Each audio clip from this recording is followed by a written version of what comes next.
I mean, AI is having so much sensitive data. We need to protect that AI model. Otherwise, we are sitting, people say, 3 years away from all banking data being open. Whenever there is a major technological shift, there is always security concern. A Chinese guy, Right. an Israeli, Palestinian coder who don't know who you are interacting with, AI-led video phishing, AI-led voice cloning.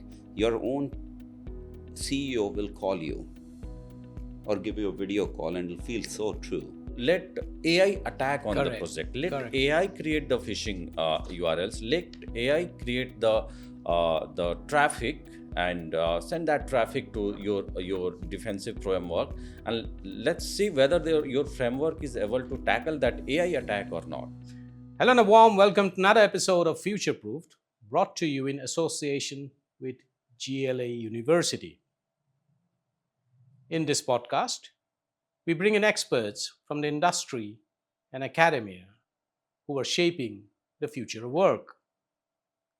They weigh in with their unique perspectives on a diverse range of aspects on preparing employable graduates for careers of tomorrow. I'm your host, Gaurav Chaudhary. In this episode, we're going to talk about cybersecurity frontiers. We're going to talk about the current threats, and we're also going to explore defense insights and, importantly, how GLA University's programs are preparing students for the new careers that are emerging in this very exciting area. To talk about all of these, I have two distinguished gentlemen who knows this area like the back of their palms. I have with me Dr. Arvind Prasad, Assistant Professor, GLA University, and Manish Sinha, Founder and CEO, Zamun Services. Thank you. Welcome to the show, gentlemen. Delighted to have you here. Dr. Prasad, first to you. If I were to ask you, it's a very basic question for my own understanding and understanding of our viewers and listeners. What's the current state of cybersecurity in India, and what is the kind of programs that GLA University is offering to train batches and new generation of cybersecurity professionals in India? A very good morning. Thank you for inviting me. The current state of cybersecurity in India is at pivotal state, and on one hand, we are experiencing very very large and very fast digital growth, Right. and our dependency on various sector like in finance, in academic, in medical sector, it's growing very fast. Right. And at the same time, these all technologies are creating new threat vectors. And we need for that we need good people who are expert in cybersecurity industry need, and that can come from cybersecurity domain. In at GLA University, we are running a specialized cybersecurity program where we are training our students on various tools, technologies. We start with focusing on fundamental subjects, Right. and then gradually we move to some industry based projects. Like we motivate the students to work on project that is not only a simple project like detecting phishing attacks, Right. which we used to do long time back. Mhm. Nowadays we are incorporating AI also in those all projects. And so you are essentially training students with new programs for the emerging frontiers of cybersecurity. That is, and with very bright career prospects that are looming for students, isn't it? So, Manish, if I may come to you, what's your perspective on the current state of cybersecurity in India? Like Professor Arvind talked about, I think it's actually quite a interesting stage that we see. At one level, everyone is just using computers in the world like never before, whether it's companies or individuals or children or homemakers, everyone's just using computers.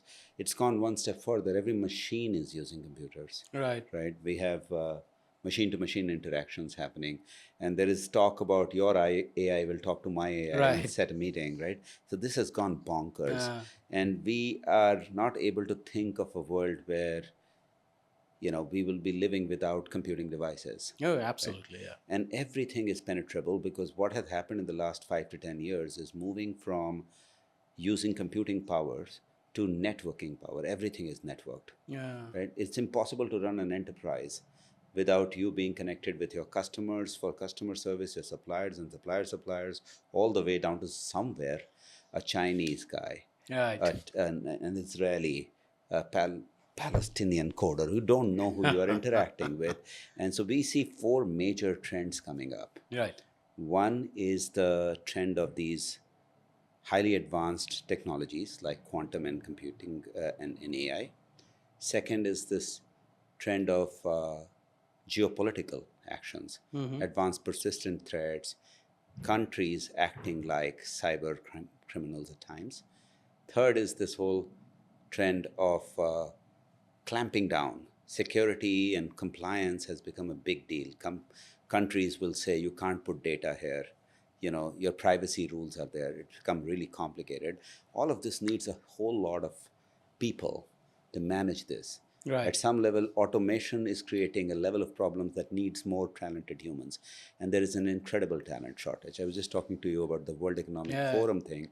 50% of roles across the world in cybersecurity are not filled. So they are doing a great job training people. And I think you Absolute, should create a lot more absolute, people. absolutely. Professor, uh, what is the? If I may ask you, because you were right, as Manish said, you are doing a great job at creating a pipeline of students for, because there's a massive demand supply mismatch. The demand for jobs far outstrips the supply of trained people, and GLA University through your programs are also doing a lot of work there in trying to create and train those batches of professionals who be probably eligible and be prepared to do that kind of work. But what are skills? What are the skills you think are the most essential for students to pursue a career in cybersecurity? So, if I am a student, for instance, and I'm interested in becoming a cybersecurity professional, what are the skills that I need to have? So we begin with focusing on fundamental subjects, Hmm. because what we believe, we cannot protect a system if we don't know how that system works. Right. So it's very important. It's like subjects like computer networks, operating system. Those are fundamental subjects, and Hmm. also scripting. Few students believe that it's if they knows only tools, because in this industry there are so many tools people are using people are using the tools. Same thing, students also think that if I am expert on tools, it's all good and they will get good job. But that, I don't think that is true. Hmm. So what we motivate at GLA University, we have start teaching them with fundamental subjects, Okay. like they have computer networks, and then we move with compute network security. So like that we start. Absolutely. Manish, let's talk a little bit about the challenges. Uh, and you have a ringside view, or if I may say, a front row seat on the developments that are taking place, and the changes are very, very rapid. Uh, Almost on a real time basis, changes are happening. And we cannot imagine a world where we'll be living without any a digital device or a footprint. Yeah. So, what are the most significant cybersecurity challenges that organizations face, and how are these being addressed? Well, I'd like to answer it in two parts: the most significant and the most upcoming. Okay. So the most significant is still the human leakage, right? Even with all the technologies that you put in place, it is the whole world moved from perimeter security to zero trust environments. And just to explain those, perimeter security is someone will send in a virus or send in a phishing attack, and you catch them at the entry point. To zero trust, which basically means someone inside your company already, who's inside your company, your software, right, is likely to do something either advertently or inadvertently that's at risk. So you don't trust even your most trusted people.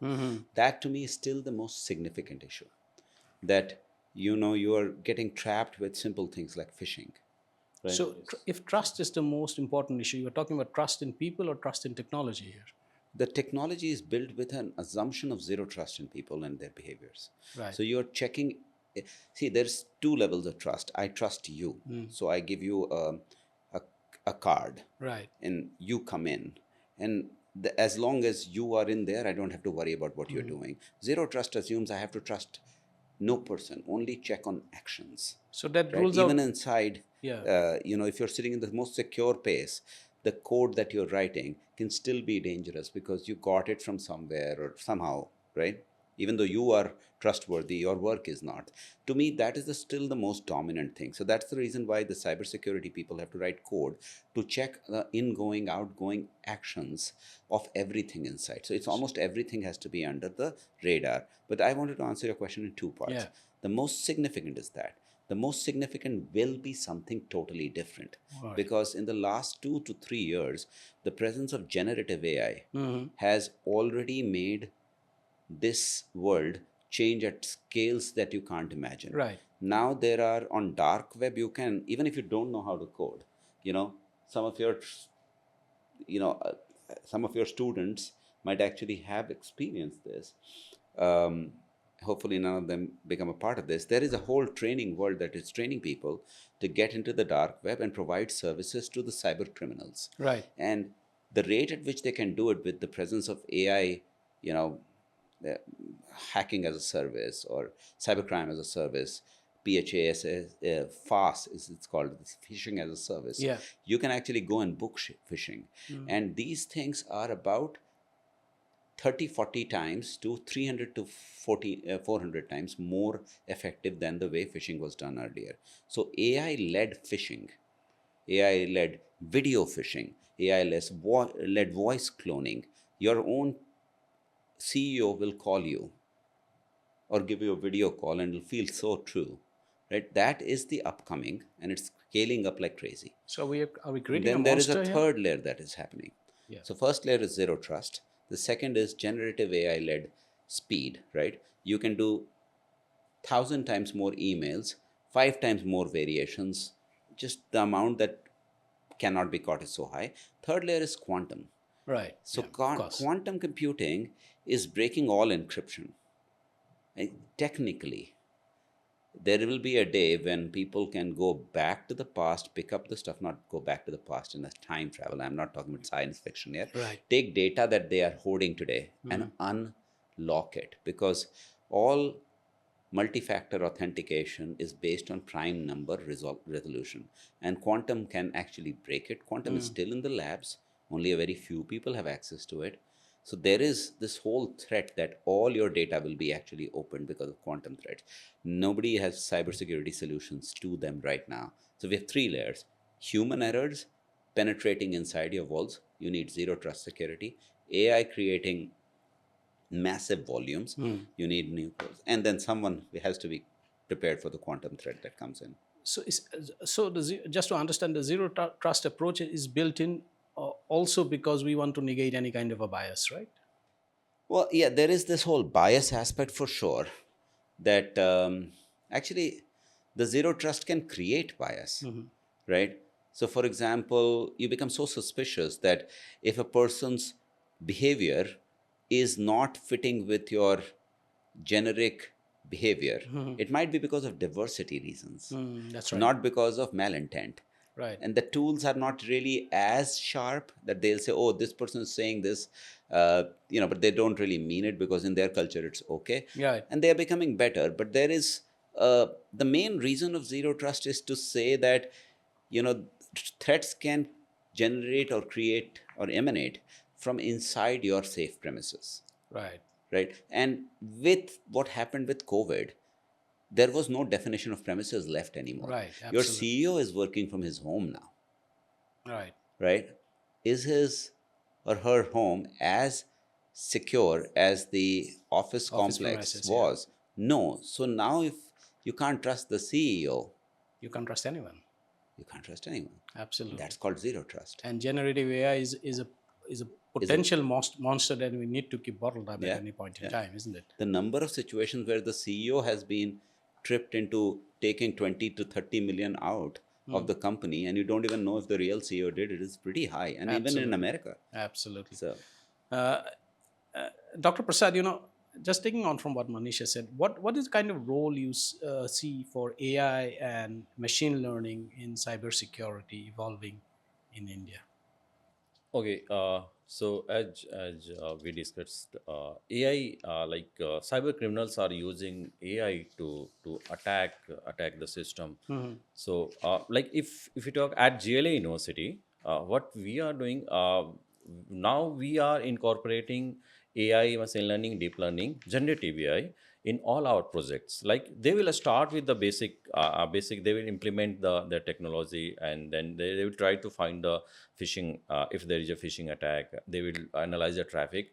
But in that same project, now we are motivating students to include generative AI also and AI also. Like once the project is done, we are motivating them to let AI attack on the Correct. project. Let Correct. AI create the phishing URLs. Let AI create the traffic and send that traffic to your defensive framework, and let's see whether your framework is able to tackle that AI attack or not. Right. Right. Right. And also generative AI we are using, like for the phishing. If students are working on a project, like if a phishing attack is detected, uh, previously it was just giving, the AI was giving that the output, it's a phishing attack, Right. or plain just as a plain result. But now we are in the project, we are using generative AI to create a very good result, like for non-technical people, that person can understand why this URL is a phishing URL. So generative AI is helping in this regard for us. Absolutely, absolutely.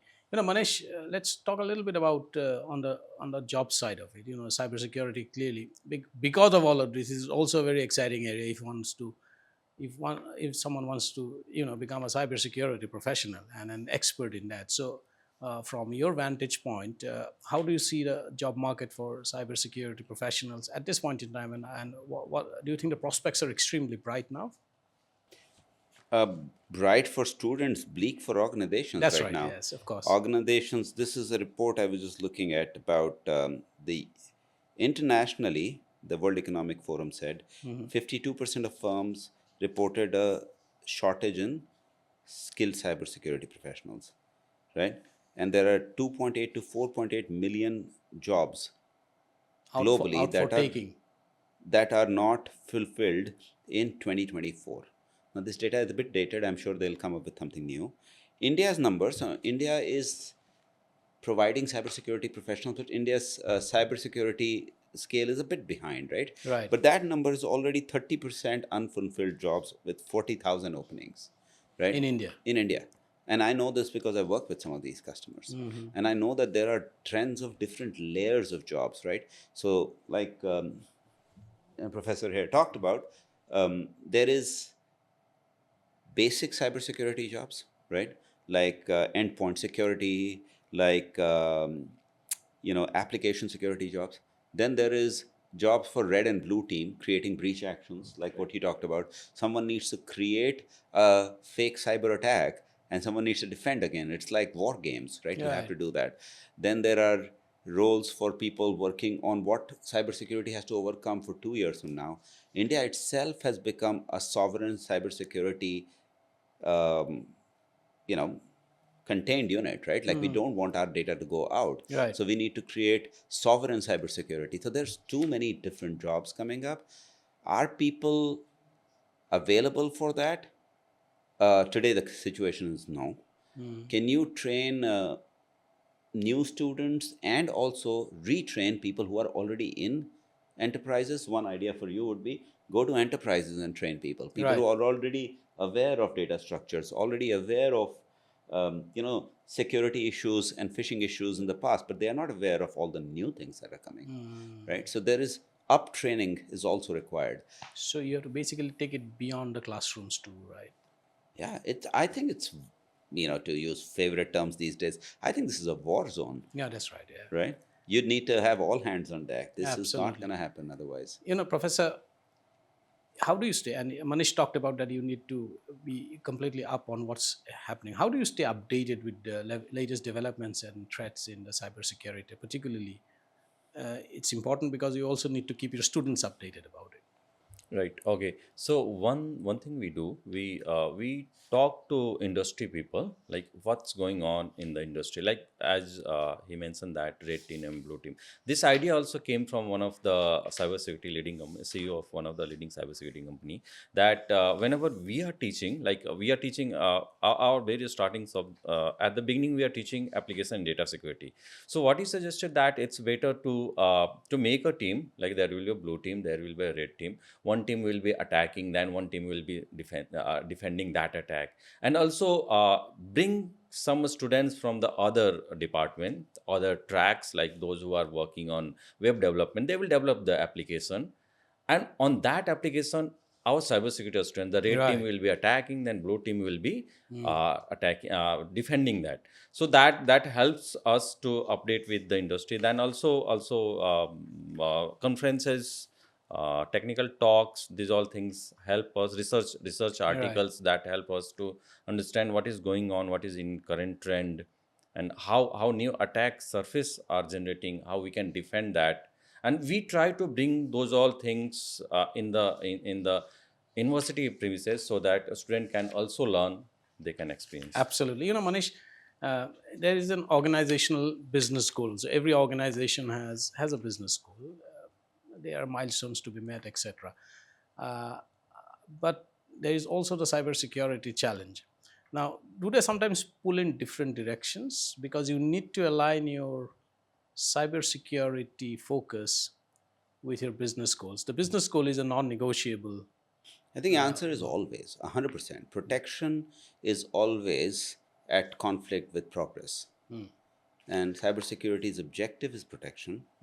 So if you let cybersecurity become the most dominant thing in a, say, a CEO's or a visionary person's agenda, then they'll stall. That's the risk, right? Yeah. Like, so you have to be so skeptical of everything that you don't do anything. On the other hand, there is just extreme drive towards a fully distributed ecosystem. A child somewhere can write a code that can improve Microsoft's core operating system platform, right? And unless you allow that beautiful, innovative idea, you are going to stick your growth down into the ground, right? So it's always at conflict. And that's why human leadership is incredibly important, and including the leaders of cybersecurity. Your chief information security officer is not meant to be someone who protects. He or she is meant to be someone who lets you grow without being at risk. So does it have the potential to stifle innovation also? Because there are always, if you err, you have to err on the side of caution always, isn't it? Um, Let me answer it in two levels. I do think the answer is yes, there is a potential. Governments and compliance bodies are taking the role of creating risk aversion. Companies typically are being adventurous, Right. right? So your average bank is trying to do whatever is required to reach a customer, and banking policies of risk are hard. Right. So what is being done today is that tussle is taken fundamentally outside of the world of companies into the compliance on enterprise tussle. Right. In India, in the US, in UK, in Europe, pretty much the thumb rule number is one avoidable incident costs about $20 million or 20 crores, right? Even India has caught up to that. You have huge penalties. So thankfully, what it has been done, unlike what has been done in the world of carbon, Right. right? There is stories about it, but they are not enforceable penalties all that much. Right. Here, there is enforceable penalties. Your data is lost, you will be penalized. Right. So what that has done is converted risk into what companies know how to handle. Right. Costs. Every risk is now a cost, and now strategy team will sit and say, this is my growth risk and this is my compliance risk, Yeah. and they can handle it. Yeah. So I feel it has been solved. Of course, it's not going game, and it can be done wrongly. Finally, Professor, if you were to give one advice to students who are interested in pursuing a career in cybersecurity, what is the advice you're going to give? Okay, one thing. See, this cybersecurity is very interesting area, because why I'm saying this. Whenever there is a major technological shift, there is always security concern. Like if you talk about data when data become available, data security came. Then application become important, application security. Then when everything shift on network, so then comes network security. Same with the cloud, and same happening with the AI. I mean, AI is having so much sensitive data. We need to protect that AI model. Every industry, every company is having their own AI model, and that AI model is having all the sensitive data, all the information. It has access of the database. So if there is any attack on that AI model, it can leak all the data.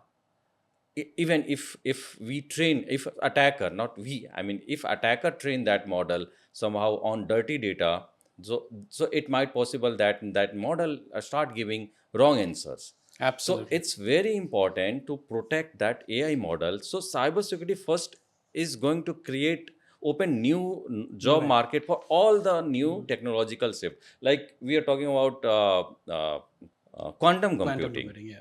For quantum computing also, maybe we need quantum security. Right. So that will also open Yes. a new door for the job.